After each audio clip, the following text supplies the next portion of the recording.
ইয়াসিন ভাই, বীজটা অনেক সুন্দর, আপনার কেমন লাগছে? ভাই অনেক ভালো লাগছে। এত সুন্দর বীজ তো আমি আমার জীবনে দেখিনি। মালয়েশিয়া এত না আসলে বুঝতেও পারতাম না, কিন্তু অফিসের এত কাজ কিভাবে করব নিজেও বুঝছি না।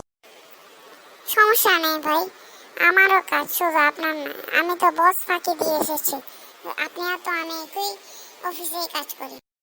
আরে ভাই, আমিও তো বস ফাঁকি দিয়ে এসেছি। বসকে বলেছি আমার খুব জ্বর, বস যদি এখানে আসে তাহলে কাহিল হয়ে যাবে। খুব মজা লাগছে, দূরি। চলেন পানিতে নামি, আমি নেমে গেছি, আপনিও চলে আসেন। পানি আজকে অনেক সুন্দর লাগছে।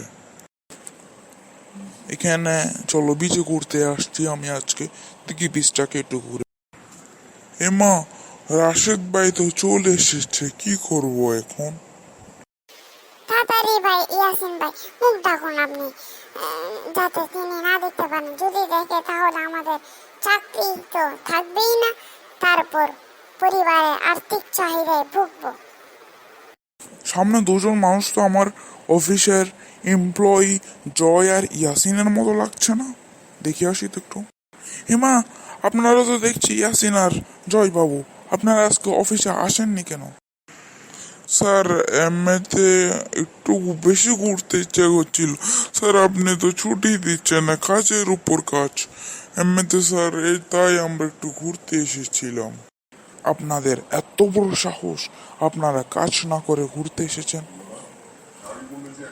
আপনারা জানেন কত বড় অপরাধ করছেন?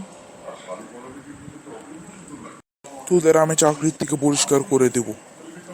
না না স্যার, প্লিজ আপনি আমাদেরকে চাকরি থেকে বহিষ্কার করবেন না স্যার। শুক্রবারও কি একটু শান্তি নেই? হ্যাঁ স্যার, ইয়াসিন বাবু তো ঠিকই বলেছে।